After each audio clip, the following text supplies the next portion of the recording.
Amen. Comme nous le savons, le thème de ce mois d'octobre s'intitule « Le temps et la bénédiction ». Et la terminologie biblique pour désigner le temps et les saisons insiste davantage sur le temps fixé, le temps approprié et l'occasion favorable de Dieu. En rédigeant ma prédication pour aujourd'hui, j'ai constaté que nous sommes dans un siècle où nous désirons que les choses se fassent rapidement et qu'il est difficile d'attendre un temps fixé, approprié et favorable de Dieu. Comme dirait un pasteur que j'ai connu, nous sommes dans une génération nommée micro-ondes. Nous savons que tout se fait de façon rapide avec un micro-ondes. On met notre plat à chauffer, on appuie, on met la minute, bip, notre plat est chaud. Et c'est la même chose que les êtres humains aimeraient, c'est la même chose que les êtres humains aspirent dans les requêtes qu'on dépose à Dieu. On veut une voiture, bip, on pense voiture et la voiture se présente à nous. On veut la guérison, on s'imagine notre guérison et bip, la chose arrive à nous. Nous nous imaginons un nouvel emploi et Dieu est là, d'un coup on s'imagine, l'emploi se présente à nous. Mais nous savons que ça, ce n'est qu'une pensée humaine, ce n'est qu'une volonté humaine. Il n'en va pas de même avec notre Dieu. Comme nous l'avons vu vendredi passé avec Magali Louboya, notre Dieu vit dans un royaume différent du nôtre, le royaume spirituel, qui se situe au-delà de ce que nous, en tant qu'êtres humains, nous sommes capables d'appréhender. En effet, nous sommes différents de notre Dieu, qui, lui, est un Dieu tout-puissant. Nous savons, il s'appelle El Shaddai. Nous, en tant qu'êtres humains, nous sommes capables de beaucoup de choses, mais nous ne sommes pas capables de tout. Lorsque nous voulons que les choses se fassent comme nous le voulons, nous savons qu'il y a une certaine limite. Quand on a des projets, il y a une certaine limite. On a besoin de Dieu. Nous avons beau nous appuyer sur notre intelligence, nos aptitudes, nos connaissances, nous aurons toujours une certaine limite. Nous avons besoin de Dieu, sa sagesse, son timing pour accomplir les choses de la meilleure façon. Amen. Lisons ensemble Marc 5, 25, 34. Il est dit, or il y avait une femme atteinte d'une perte de sang depuis 12 ans. Elle avait beaucoup souffert entre les mains de plusieurs médecins. Elle avait dépensé tout ce qu'elle possédait et elle n'avait éprouvé aucun soulagement, mais elle était plutôt allée en empirant. Ayant entendu parler de Jésus, elle vint dans la foule par derrière et toucha son vêtement, car elle disait, si je puis seulement toucher ses vêtements, je serai guérie. Au même instant, la perte de sang s'arrêta et elle sentit dans son corps qu'elle était guérie de son mal. Jésus connut aussitôt en lui-même une force qui était sortie de lui. Et se retournant au milieu de la foule, il dit, « Qui a touché mes vêtements ?» Ses disciples lui dirent, « Tu vois la foule qui te presse et tu dis, « Qui a touché mon vêtement ?» Et il regardait autour de lui pour voir celle qui avait fait cela.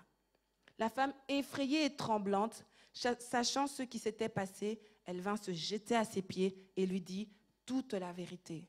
Mais Jésus lui dit, « Ma fille, ta foi t'a sauvée. Va en paix et sois guérie de ton mal. » Nous voyons ici une femme souffrant depuis de nombreuses années. Je n'essaye même pas d'imaginer 12 ans de souffrance. L'origine de la perte de sang de cette femme n'est pas indiquée ici, mais dans ce passage, nous voyons, le passage nous précise que tous ses efforts pour trouver un remède efficace avaient échoué. Malgré le nombre de médecins consultés, tout ce qu'elle possédait, on voit que tout ce qu'elle possédait, elle les a donnés et que son état n'allait toujours pas de mieux en mieux. Au contraire, ça s'empirait. Cela s'entend que Dieu seul, je dis bien Dieu seul, est capable de tout. Nous, les êtres humains, nous sommes limités. Les médecins sont limités. Amen. On voit que des médecins sont passés en essayant d'apporter une solution. Mais pire encore, elle avait dépensé tout ce qu'elle avait, mais elle n'eut aucune guérison.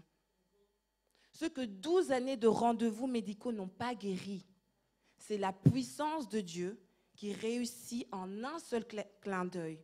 Je répète, il est El Shaddai, le Dieu tout-puissant. Notre Dieu est le maître des temps et des circonstances. Lorsqu'il traite nos soucis, il le traite de la meilleure façon. Il le traite à partir de la racine et il ne laisse aucun déchet. Lorsque notre Dieu s'implique à nos projets, il s'applique à la perfection.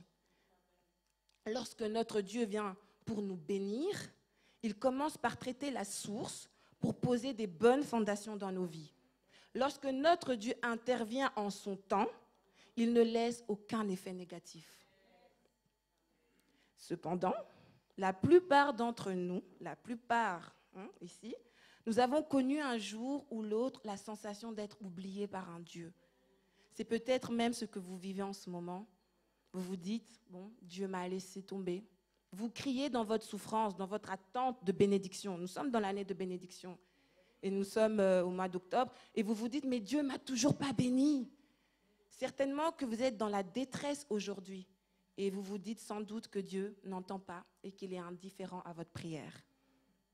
Dans Exode 3, 7, l'Éternel dit, « J'ai vu la souffrance de mon peuple qui est en Égypte, et j'ai entendu les cris qui lui ont fait pousser ses oppresseurs, car je connais ses douleurs. » Dieu affirme dans ce passage à quelqu'un cet après-midi, au travers de sa parole, qu'il a vu, qu'il a entendu et qu'il connaît ta souffrance. Notons que Dieu nous voit lorsque nous attendons longuement notre bénédiction. Donc là, tu es en train de te dire, mais bientôt le nouveau thème de l'année, la bénédiction, là, je ne la vois pas. Dieu, il voit que tu es en train d'attendre.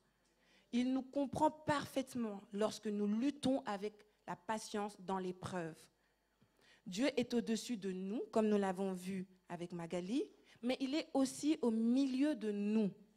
Même si nous ne ressentons pas toujours sa présence, Dieu est bel et bien présent parmi nous.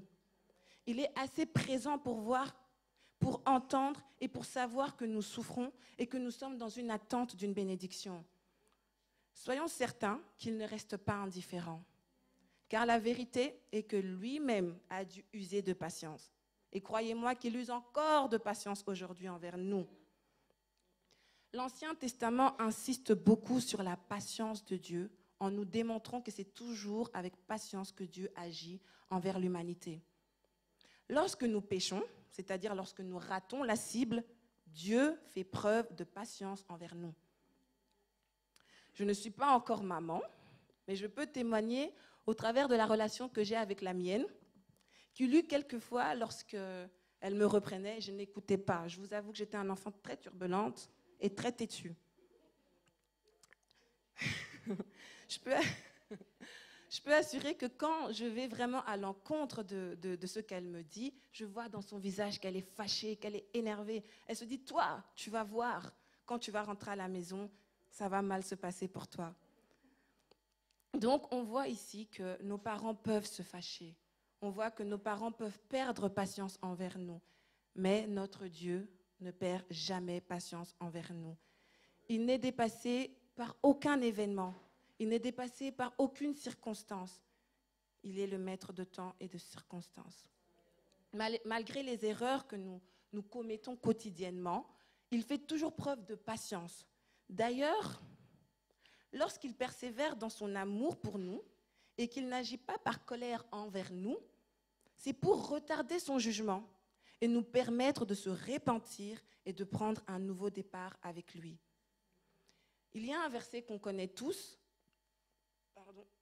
qui revient souvent dans les livres de l'Ancien Testament comme un refrain, et qui dit que notre Dieu est plein de compassion et de grâce, qu'il est lent à se mettre en colère et qu'il est riche en amour et en fidélité.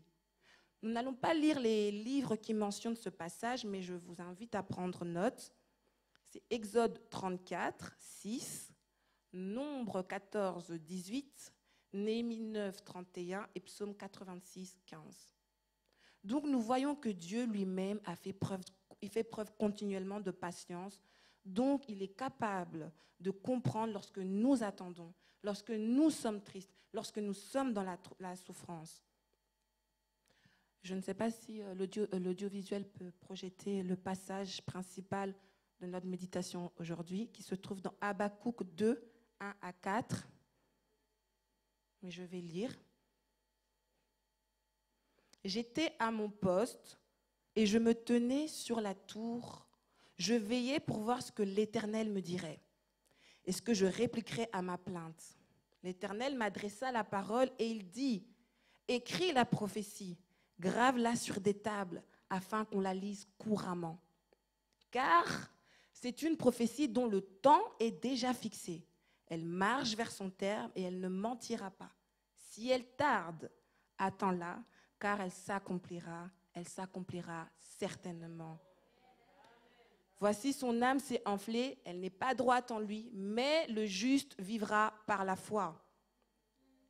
L'histoire d'Habakkuk se passe pendant les dernières décennies du royaume d'Israël, une période marquée par l'injustice, l'idolâtrie, la violence, et j'en passe.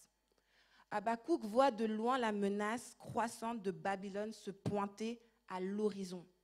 Il comprend que cette nouvelle n'est bonne pour personne. Mais contrairement aux autres prophètes dans la Bible, Habakkuk n'accuse pas Israël.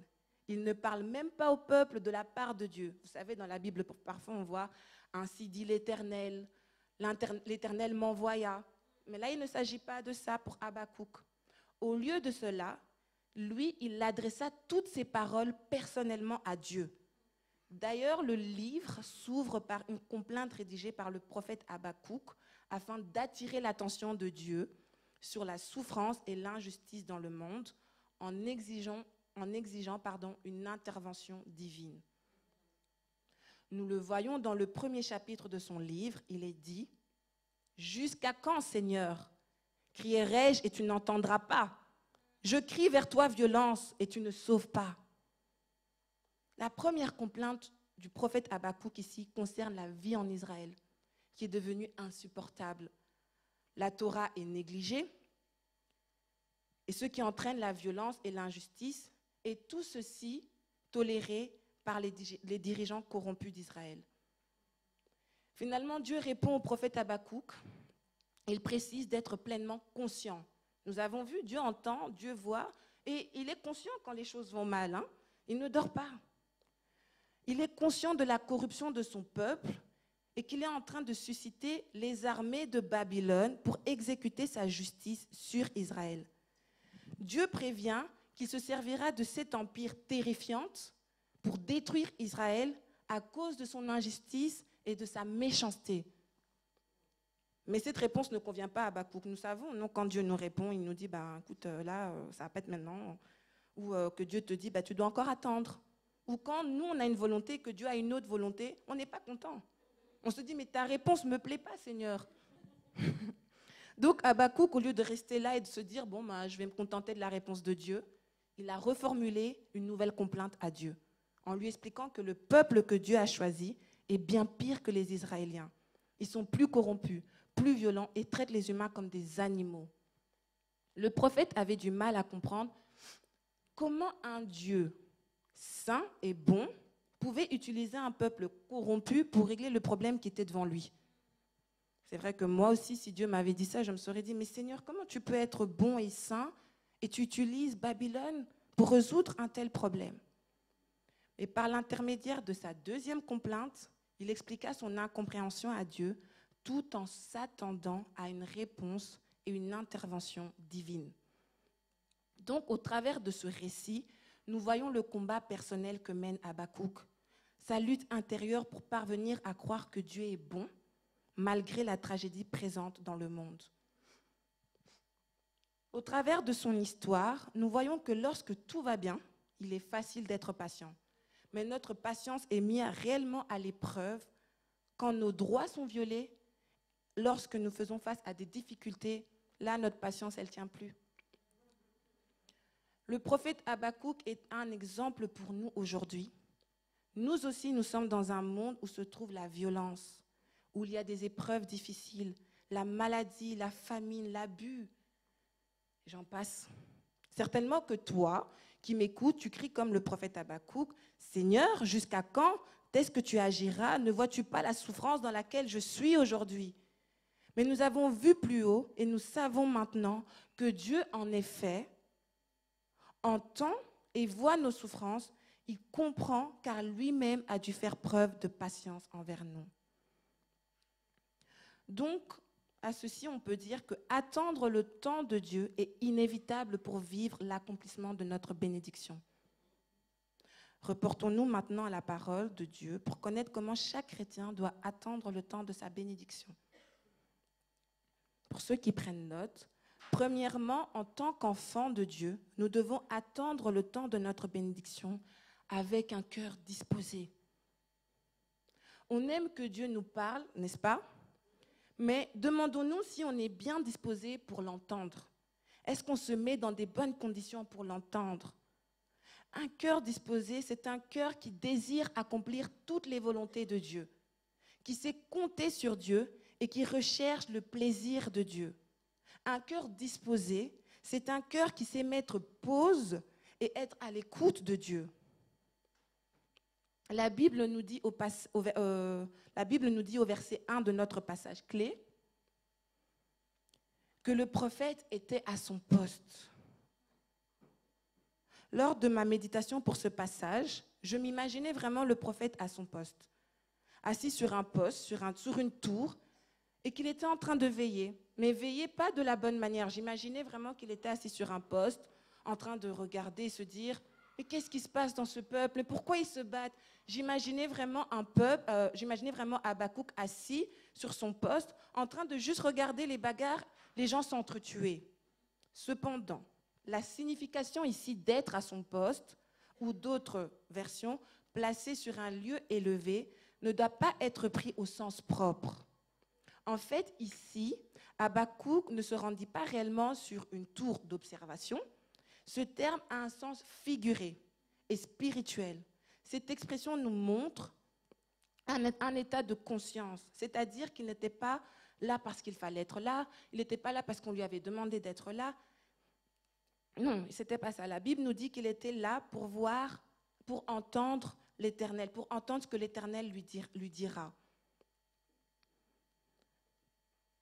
Donc, je m'excuse. Donc, le prophète Habakkuk est dans une condition voulue, une préparation spirituelle, désirée par lui et qui est nécessaire pour entendre Dieu.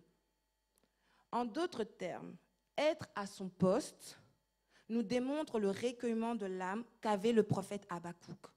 Nous devons comprendre ici qu'il était isolé, loin des bruits de guerre, loin des préoccupations extérieures, pour entendre Dieu.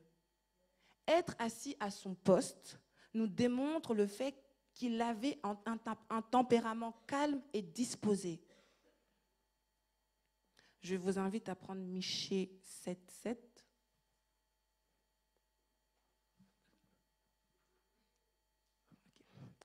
Pour moi, je regarderai vers l'Éternel, je mettrai mon espérance dans le Dieu de mon salut, mon Dieu m'exaucera. Amen.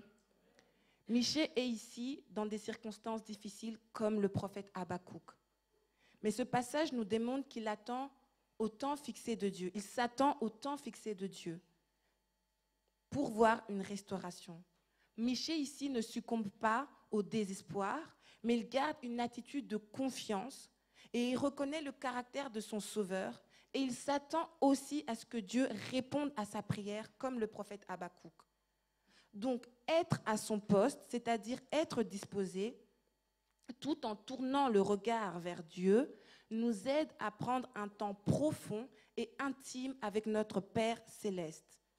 Ça nous aide à libérer nos pensées de toutes les distractions de ce monde et nous permet de se concentrer sur Dieu seul.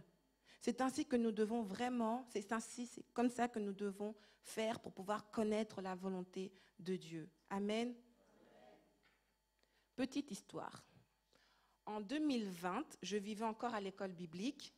À cette époque, je préparais mon mariage avec Michael, qui est aujourd'hui mon mari. J'idéalisais le jour J.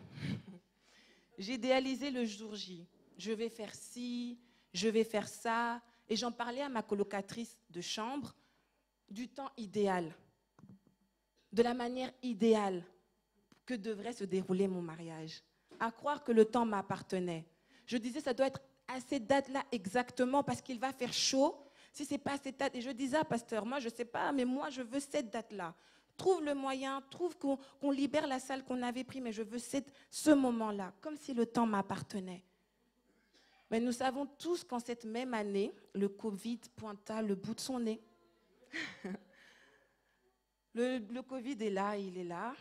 Je peux vous assurer que lorsque le président de l'école nous a dit « Bon, il y a le Covid, vous devez prendre vos affaires et sortir de l'école, on aura le cours à distance », il nous informa aussi que le gouvernement avait fermé toutes les salles, tous les prestataires ne pouvaient plus travailler et que ça devait être annulé. Je peux vous assurer qu'à ce moment-là, mon enthousiasme pour ce jour avait pris un bon coup. Je me rappelle encore de la première chose que le pasteur Adama m'avait demandé de faire, c'était de compter sur Dieu, car c'est sa volonté et il agira en son temps. Je le regardais en mode oui, c'est ça. Je me suis dit au fond de moi, mais si c'est ta volonté, Seigneur, comment tu peux permettre une telle maladie dans le monde? J'étais révoltée. Je ne voulais pas faire comme le prophète Habakkuk, c'est-à-dire parler à Dieu, déposer ma complainte. Non, ça ne m'intéressait pas à ce moment-là. À l'inverse, pour ceux qui me connaissent, j'ai pleuré. Je me suis plaint, pasteur. Et les choses n'avançaient pas avec une telle attitude. Les choses sont allées mieux lorsque j'ai accepté que le temps de Dieu ne soit pas le temps des hommes, c'est-à-dire mon temps. C'est-à-dire que le temps que Dieu avait choisi ne dépendait pas de moi, mais ça dépendait de lui seul. Les choses ont été mieux quand j'ai compris que sa volonté n'était pas ma volonté. Et qu'il serait du coup mieux de faire comme m'avait dit pasteur Adama, reste calme, cherche Dieu, fais comme le prophète Habakkuk, jusqu'à l'accomplissement de sa promesse. Et je me rappelle que j'avais lancé une demande de mon acte de naissance avant le Covid, parce que vous savez, pour ceux qui sont nés en Afrique, pour avoir son acte de naissance, ça peut faire 3 mois, limite 1 an. Donc moi, j'avais lancé mon truc avant le Covid. Je me suis dit, Seigneur, ok, par la foi, vu que j'avais tout prévu en mon temps, ça va arriver, ça va être comme ça va être comme ça. Donc je lance la demande pour mon acte de naissance et ma cousine qui était en charge m'envoie un message pour me dire, la réponse n'est pas favorable. Et là, on est pendant le confinement, le confinement, du coup, je me dis, bon, pasteur Adama me dit, tu sais ce qu'on va faire? On va quand même relancer la demande. Je dis, mais pasteur Adama, sérieusement, on est pendant le confinement. Tu penses vraiment qu'on va m'envoyer mon acte de naissance? Il m'a dit, fais. Donc, j'ai fait la demande et j'ai fait l'acte de naissance. Et l'acte de naissance, qui prend 3 mois minimum, 1 an maximum, est venu en 1 semaine pendant le confinement.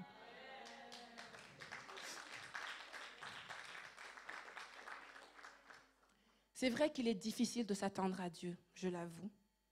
Lorsque tout va mal, c'est très difficile de s'attendre à Dieu. Il est difficile de croire qu'une chose que le Seigneur nous a promis s'accomplira lorsque nous traversons des épreuves difficiles. Mais comme le prophète Habakkuk, nous devons rester à notre poste, c'est-à-dire que nous devons attendre avec un cœur disposé et un tempérament calme, tout en fixant nos regards vers le Seigneur. C'est ainsi que nous pouvons recevoir la révélation de Dieu et la bénédiction qu'il prépare pour nous. Lorsque nous nous plaignons ou lorsque nous sommes en train de pleurer comme moi j'étais, il est difficile d'entendre ce que Dieu veut nous dire. Le Seigneur nous dit cet après-midi dans Proverbe 5:1, « Sois attentif à ma sagesse et prête l'oreille à mon intelligence. » La disposition du cœur du prophète Habakkuk nous aide à comprendre l'état dans lequel, en tant qu'enfants de Dieu, nous devons être. Car notre Seigneur s'intéresse d'abord à notre disposition de cœur pour répondre à nos demandes. Nous devons dire, comme le psalmiste dans Psaume 51:10, « Ô Dieu, crée en moi un cœur pur, renouvelle en moi un esprit bien disposé. » Amen. Deuxièmement, en tant qu'enfants de Dieu, nous devons attendre le temps de notre bénédiction en étant à la brèche. Si on reprend notre passage principal, Je ne sais pas si on peut le mettre. Oui, ok. Donc on reprend le verset.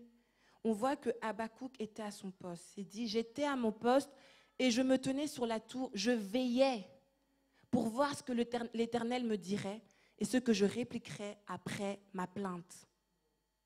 Le deuxième mot que nous retirons du verset 1, c'est le terme veiller.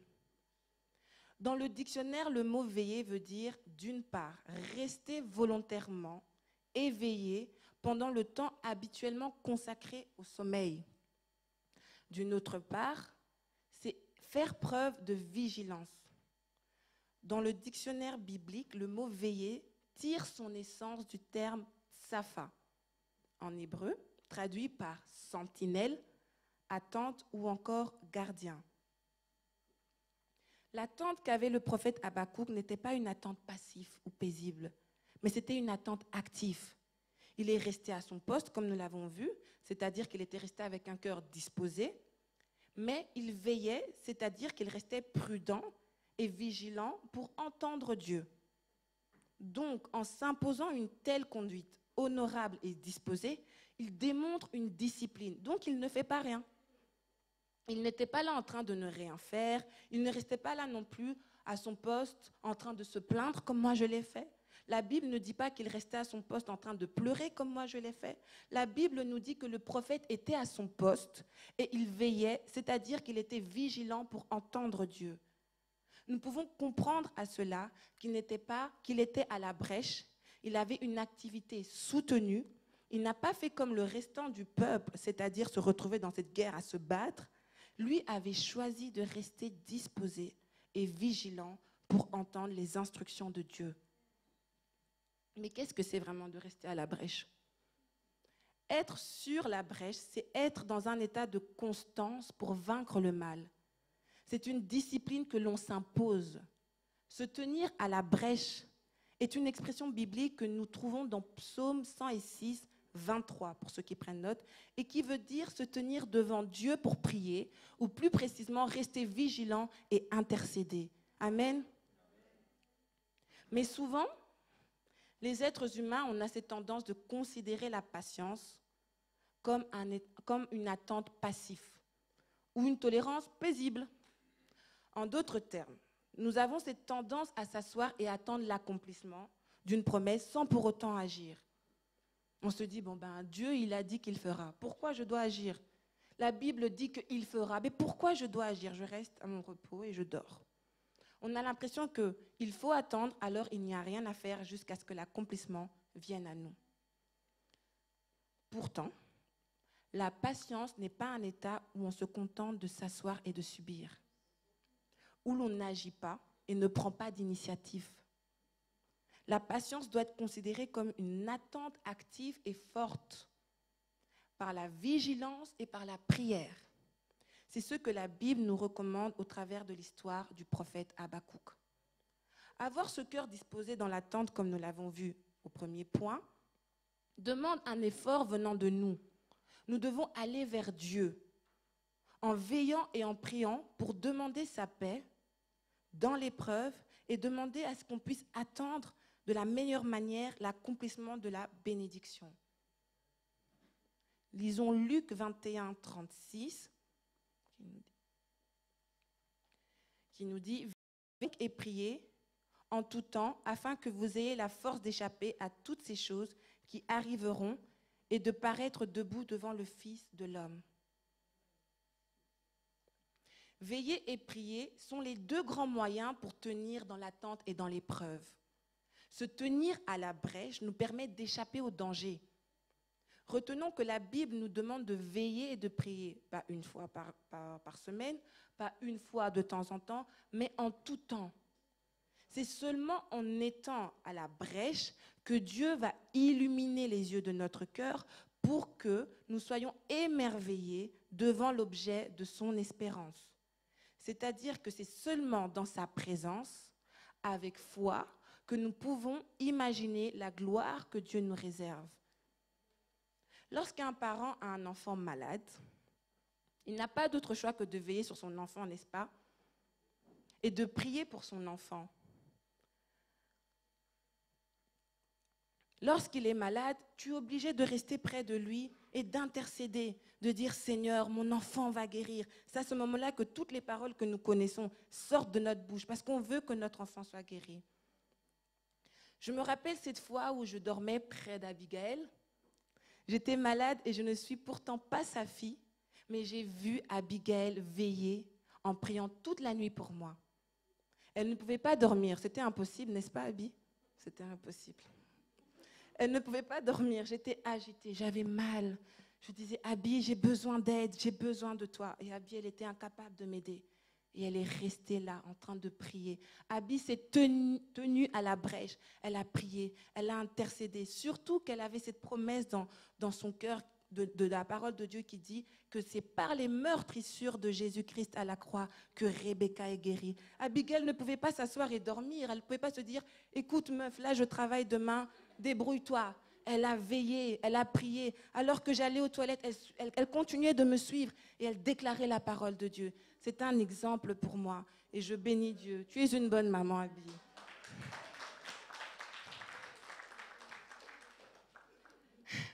Comprenons que la patience est plutôt une endurance courageuse, remplie d'espérance dans l'épreuve. C'est ainsi qu'on peut parler d'espoir, le contraire de la lâcheté et du découragement. Abby aurait pu me lâcher. Elle aurait pu me dire vraiment, Rebecca, là, non. Elle a tenu de je ne sais quelle heure jusqu'à ce qu'elle aille au travail. Galates 5, 22 nous dit que le fruit de l'esprit, c'est l'amour, la joie, la paix, mais également la patience. Un commentaire biblique décrit la patience, qui est un fruit de l'esprit, comme un attribut divin. Elle n'est pas essentiellement innée en nous, mais plutôt un don du Saint-Esprit. En d'autres termes, tu peux ne pas être né patient, mais par les épreuves, grâce aux épreuves, le Saint-Esprit t'apprend la patience. Donc la patience peut être donc considérée comme une œuvre divine. D'ailleurs, la Bible nous montre que Jésus lui-même a dû faire preuve de patience. Nous avons vu tout à l'heure que c'était Dieu qui fait patience. Là, on voit aussi que Jésus, lui, a dû faire patience. Je vous invite à prendre Matthieu 4, 1 à 11. Je vais lire. Alors Jésus fut emmené par l'Esprit dans le désert pour être tenté par le diable. Après avoir jeûné 40 jours et 40 nuits, il eut faim. Le tentateur s'étant approché de lui, lui dit, « Si tu es le Fils de Dieu, ordonne que ces pierres deviennent des pains. » Jésus répondit, « Il est écrit, l'homme ne vivra pas de pain seulement, mais de toute parole qui sort de la bouche de Dieu. » Le diable le transporta dans la ville sainte, le plaça sur le haut du temple et lui dit, « Si tu es le Fils de Dieu, jette-toi en bas, car il est écrit, il ordonnera des ordres à ses anges à ton sujet, et ils te porteront sur les mains, de peur que ton pied ne heurte contre une pierre. » Jésus lui dit, « Il est aussi écrit, tu ne tenteras point le Seigneur ton Dieu. » Le diable le transporta encore sur une montagne très élevée, lui montra tous les royaumes du monde et leur gloire, et il lui dit, « Je te donnerai toutes ces choses, si tu te prosternes et m'adores. » Jésus lui dit, « Retire-toi, Satan, car il est écrit, tu adoreras le Seigneur ton Dieu, et tu le serviras lui seul. » Amen. On a vu dernièrement avec Abigail qu'il fait preuve d'une patience, que notre Dieu, Jésus, a fait preuve de patience, une patience fidèle et remplie d'espoir.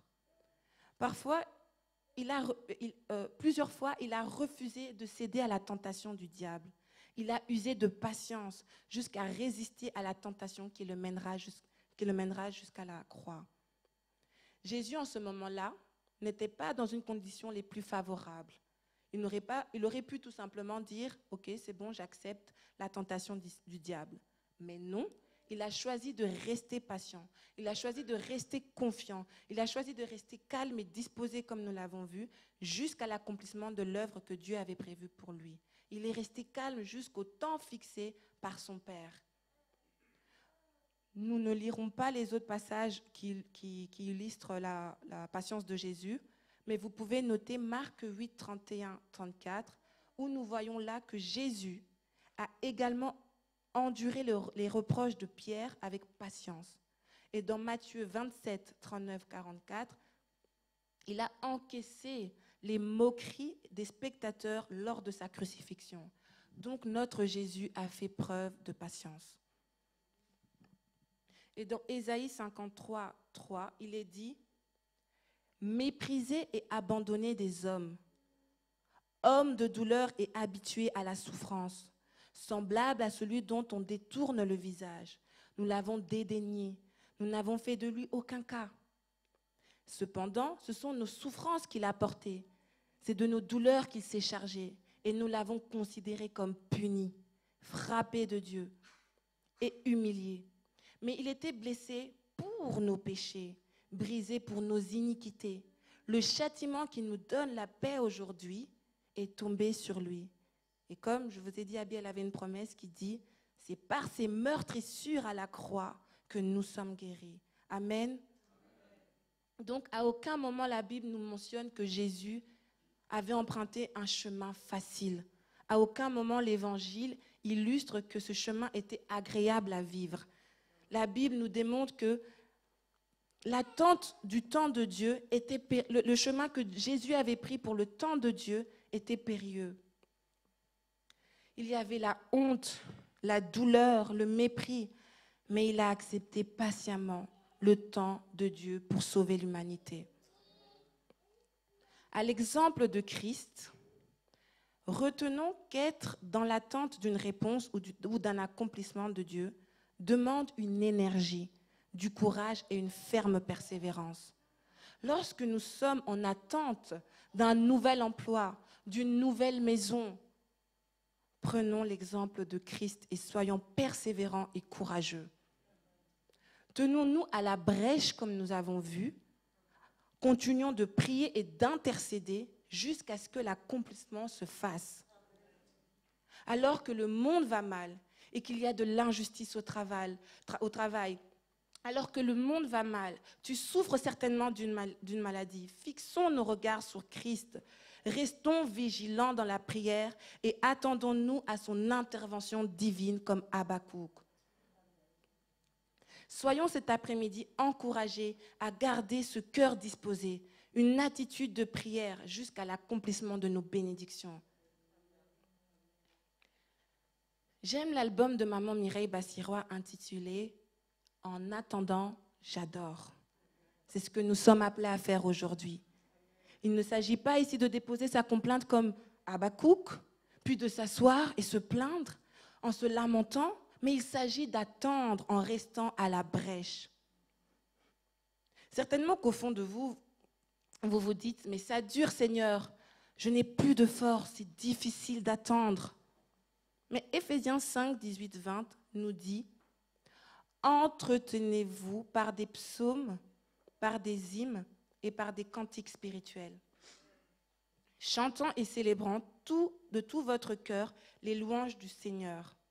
Rendez continuellement grâce pour toutes choses à Dieu le Père, au nom de notre Seigneur Jésus-Christ. Amen. Le terme ici, rendez, veut dire que nous devons rendre des actions de grâce régulièrement à Dieu, voire constamment, c'est-à-dire à tout moment. La mention pour toutes choses dans ce passage nous invite à couvrir les innombrables bienfaits de Dieu par nos chants, même au cœur de l'épreuve, c'est-à-dire pour toutes choses, même si c'est difficile. Paul, au travers de ce passage, nous encourage à chanter de tout notre cœur, ce qui implique sans doute de tout notre être, avec tout ce que l'on a, en mobilisant chaque fibre de notre personne. C'est avec passion, c'est avec un amour intense et une grande gratitude sincère que nous devons exprimer notre louange à Dieu par des chants. Il ne s'agit pas de seulement chanter de façon audible, là, là, là, là, là, mais il fait allusion à notre cœur, à notre homme intérieur. Lorsque notre cœur est bien calibré, comme nous le voyons avec Habakkuk, Christ est à la fois la source est l'objet de notre louange, même dans la maladie, même dans la pauvreté et même dans l'injustice. Une autre chose que nous devons faire lorsque tout va mal et que nous devons continuer de prier et d'intercéder, c'est d'être aussi avec une attitude de reconnaissance. Je répète, une autre chose que nous devons faire lorsque tout va mal et que nous devons continuer de prier et d'intercéder, nous devons également garder une attitude de reconnaissance. La reconnaissance est un indicateur de l'action du Saint-Esprit en nous. Il nous pousse à dire merci à Dieu en tout moment et pour toute chose. Notre gratitude envers Dieu doit se manifester régulièrement, voire constamment. Elle doit même devenir une habitude de vie. Il y a une prière que l'on peut faire dans les psaumes 5, 4 qui dit « Éternel, le matin tu entends ma voix. Le matin je me tourne vers toi et je regarde. » C'est une déclaration, une décision que nous devons prendre nous aussi aujourd'hui. Se lever chaque matin, se tourner vers Dieu et regarder et s'attendre à lui. Même quand ça fait mal, même quand il y a injustice et même dans la pauvreté, on regarde, on pose nos regards sur Christ. Amen. Troisièmement, en tant qu'enfants de Dieu, nous devons écrire et graver la promesse dans nos cœurs, car le temps est déjà fixé. Au verset 2-3 de notre passage clé, il est dit « Écris la prophétie, grave-la sur des tables afin qu'on la lise couramment, car c'est une prophétie dont le temps est déjà fixé. Elle marche vers son terme, elle ne mentira pas si elle tarde, attends-la, car elle s'accomplira certainement. » Certainement que vous avez déjà reçu une promesse de la part de Dieu. Et peut-être que vous les avez oubliés. Vous vous êtes dit, bon, Seigneur, il ne répond pas, je mets de côté. Peut-être que vous doutez encore là, en ce moment, en se disant, est-ce qu'il va vraiment faire ce qu'il m'a promis? Mais nous voyons au verset 2 de ce passage que Dieu annonce à nouveau sa réponse à Habakkuk par deux impératifs, écrit et grave. Dieu demande à Habakkuk de consigner cela par écrit pour qu'on garde la promesse en souvenir. Le but de Dieu ici est que sa réponse puisse être utile et qu'elle ne soit pas oubliée des hommes. Il donne cet ordre car il faut que la promesse divine ne subisse aucune modification. C'est vrai que lorsque Dieu parle, il peut nous arriver de déformer ou de mal comprendre ce qu'il est en train de nous dire. Parfois, c'est les émotions. Si on te dit que tu vas gagner je ne sais combien d'argent, tu vas être un peu... Voilà. Donc, et souvent quand il y a des appels pour la prière ici à l'église, je vois que chacun d'entre nous se rapproche avec soit un téléphone, soit avec un cahier pour prendre note, pour écrire ce que le serviteur ou la servante de Dieu dit. Et j'essaye de faire également pareil parce que ça aide au moment des épreuves. Imaginez lorsque vous êtes dans la douleur, vous reprenez la note vocale et vous entendez le pasteur dire que le Seigneur m'a dit que ça va aller. Ça fait du bien de relire, de reprendre un cahier et de se souvenir de la promesse de Dieu au travers d'un serviteur. De même, Dieu demande ici à Habakkuk que la promesse soit écrite afin qu'elle ne se perde pas et qu'elle puisse, pendant l'épreuve, entretenir dans le cœur le courage et l'espoir. Habakkuk ici ne connaît pas le temps que Dieu a fixé pour sauver Israël. Non, il ne sait pas. Mais Dieu lui demande d'écrire et de graver pour que cela serve également d'édification lors de l'accomplissement de la promesse. Notre Dieu est souverain et lui seul connaît le temps de l'accomplissement de ses promesses. Comme nous avons vu, attendre Dieu peut être difficile et avoir une promesse écrite et gravée dans le cœur nous permet de se remémorer ce jour où Dieu nous a promis notre bénédiction, ainsi continuer de persévérer dans la foi. Amen. Donc le temps est déjà fixé. Nous voyons au verset 3 que Dieu répond à Habakkuk que c'est une prophétie dont le temps est déjà fixé. Elle marche vers son terme. Si elle tarde, attends-la, car elle s'accomplira certainement. Donc nous voyons ici que Dieu seul connaît le temps de l'accomplissement de la promesse. Il y a des choses qu'en tant qu'être humain, nous ne pouvons pas maîtriser. Dieu seul en est capable. Dieu dit dans Ésaïe 55, 8, « Mes pensées ne sont pas vos pensées, et vos voix ne sont pas mes voix. » Habakkuk ici est un peu obligé de se soumettre à un temps fixé, parce que même s'il décidait de s'agiter, le temps est déjà fixé. Même s'il décidait de crier et de faire des astres, le temps est déjà fixé, et Dieu seul le connaît. Mais nous voyons plus tard dans le livre d'Habakkuk que son registre change. Avant, il se plaignait, vous vous rappelez? Avant, il était là à déposer ses complaintes. Mais Seigneur, jusqu'à quand, jusqu'à quand? Mais là, le registre change. Il ne pose plus de questions à Dieu, mais il accepte uniquement le temps que Dieu a fixé. Il décide d'adresser maintenant des prières à Dieu. Il dit, « Éternel, j'ai entendu ce que tu as annoncé. Je suis saisi de crainte. Mais accomplis ton œuvre dans le cours des années, ô Éternel, dans le cours des années, manifeste-la. Mais dans ta colère, souviens-toi de tes compassions. » Amen. Habakkuk 3, 2. Nous avons là un prophète qui est satisfait d'entendre Dieu. Il n'a pas eu ce qu'il voulait, mais il est très satisfait d'avoir entendu Dieu. Nous avons vu dans les points précédents qu'il s'est mis dans des conditions adéquates pour entendre Dieu. Et là, il a une réponse de son Dieu. Waouh! Il ne pouvait qu'être satisfait. La promesse n'était pas encore accomplie, mais le prophète est heureux de pouvoir entendre les instructions de son Dieu.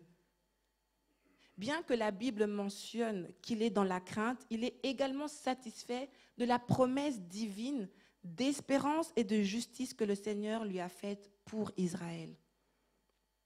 Au chapitre 3, nous voyons que là, il adresse une prière de louange maintenant. Ce n'est plus des complaintes. Dieu lui a dit que le temps est déjà fixé, alors il exalte son Dieu comme un guerrier invincible. On peut voir qu'en dépit de la crainte causée par la guerre qui va arriver, le livre d'Habakkuk se termine avec une note très positive d'allégresse venant d'Habakkuk. Il fait confiance à l'Éternel et il puise en lui sa force, car il reconnaît en Dieu la source du salut pour Israël. Lorsque Dieu nous fait une promesse, il est important de prendre cela au sérieux et d'écrire ce que le Seigneur nous dit. Il a peut-être dit qu'il va te donner un mari. Il a peut-être dit qu'il va te donner la guérison. Il a peut-être dit qu'il va te donner un nouvel emploi ou qu'il va rendre ton nom grand. Écris la prophétie, car elle s'accomplira certainement. Amen. Ne choisissons pas de dévier le chemin parce que c'est long, mais restons et demeurons sur le chemin de la promesse. J'encourage quelqu'un dans la salle à écrire la promesse que Dieu lui a faite et de la graver dans son cœur. Je l'invite également à la lire de temps en temps, car je suis certaine, les yeux fermés, que Dieu va faire un clin d'œil à cette personne. N'oublions pas que le temps est un cadeau que Dieu nous fait. C'est un cadeau qu'il nous donne. Et nous ne devons pas essayer d'y échapper, mais nous devons l'utiliser en notre faveur, afin que durant l'attente, nous portions les bons fruits. Le temps n'est pas notre ennemi, non. Lorsque Dieu est à notre côté, le temps ne peut pas être notre ennemi. Donc, considérons ce temps comme un ami, afin de se rapprocher de notre Père céleste. Considérons ce temps comme une préparation afin de bien gérer la bénédiction que Dieu nous accordera. Dieu a dit à Habakkuk que si elle tarde, attends-la. Alors nous aussi attendons la promesse avec une foi ferme. Et considérons pendant cette attente celui qui a fait la promesse. C'est-à-dire que nous devons considérer notre Seigneur pendant notre temps d'attente. Car la Bible dit que celui qui a fait la promesse est fidèle. Donc nous avons vu tout au long des explications d'Habakkuk, du livre d'Habakkuk, que Habakkuk a choisi de ne pas considérer les circonstances dans lesquelles il était. Il a choisi de ne pas considérer que le temps passait et que le peuple était en train de se déchirer. La Bible nous montre que Habakkuk a choisi de croire malgré les circonstances. Nous voyons qu'il a choisi de rester disposé pour entendre Dieu. Nous avons vu deuxièmement que lors de l'attente, il n'est pas resté les bras croisés à regarder et compter les moutons. Il n'est pas resté là à se plaindre non plus. La Bible nous dit qu'il veillait, c'est-à-dire qu'il était vigilant pour entendre son Dieu. À cela, nous avons compris qu'il est important d'attendre le temps fixé par Dieu avec vigilance en intercédant dans la prière, c'est-à-dire rester à la brèche. Pour finir, nous avons vu que le temps de la bénédiction est déjà fixé par Dieu. On ne peut pas changer ça. Et qu'il nous recommande d'écrire la promesse et de la graver dans nos cœurs et de s'attendre à un accomplissement certain. Que Dieu bénisse sa parole.